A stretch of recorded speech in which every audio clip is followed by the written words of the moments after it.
If you are one of the few Malaysians who refuse to join Facebook, Twitter, and basically social media in general on privacy grounds, good for you.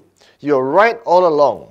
50 million user accounts, that's right, 50 million user accounts were usurped by the British political consultancy Cambridge Analytica to mine data about you to rig elections in America, Kenya, Mexico, Brazil, and yes, even here in Malaysia.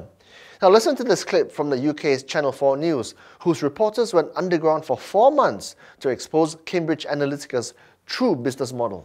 If you're collecting data on people and you're profiling them, that gives you more insight that you can use to know how to segment the population, to give them messaging about issues that they care about, and language and imagery that they're likely to engage with. And we use that in America, and we use that in Africa. That's what we do as a company. Yeah. We've done it in Mexico, we've done it in Malaysia, and now moving into Brazil. That, my friends, is the price of sharing your information online just so you can play games, take quizzes, and pull funny faces for your friends to see.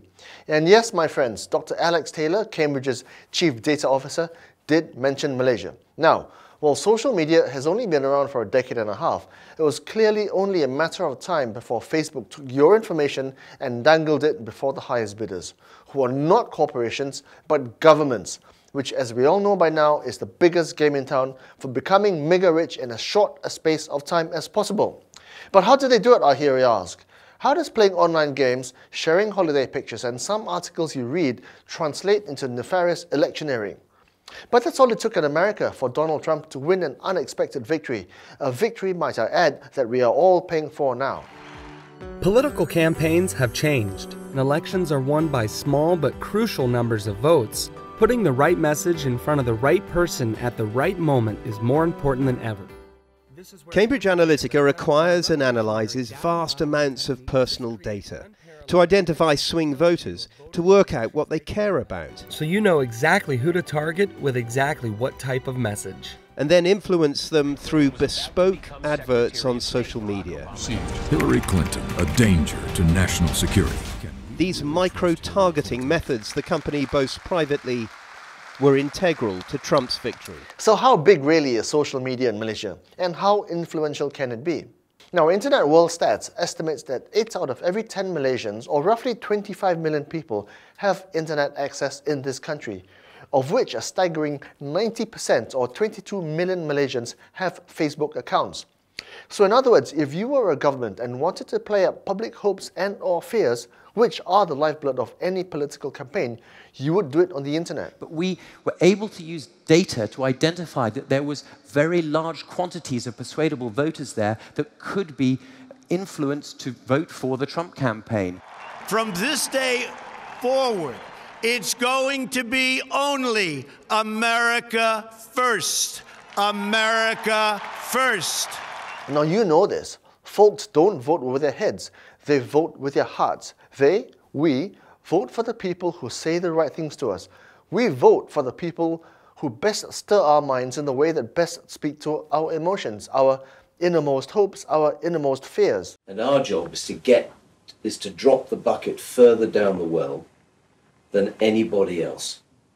To understand what are those really deep-seated underlying fears, concerns.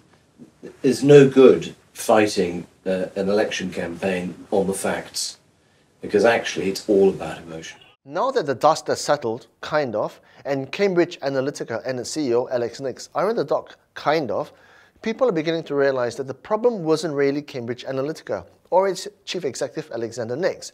It was Facebook, and it was us who were stupid enough to surrender vast troves of personal information about ourselves, about our families, and our friends to a college dropout who only turned 30 years old 3 years ago.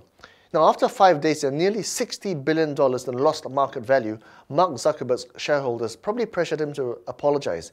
And this is what he told CNN. So this was a major breach of trust. And I'm really sorry that this happened. We have a basic responsibility to protect people's data. And if we can't do that, then we don't deserve to have the opportunity to serve people. But seriously, do you believe his apology? Do you truly believe Zuck is sorry for what he's done? Or does he have as much credibility as the politicians who paid Cambridge Analytica to brainwash voters? Let me leave you with a screenshot I took from Julian Assange's Twitter account of an early messenger conversation between Zuckerberg and one of his buddies way back in the mid-2000s when he first set up Facebook, when his friends asked him why people just trusted him with their personal information. So dear friends, social media or social brainwashing? Just saying.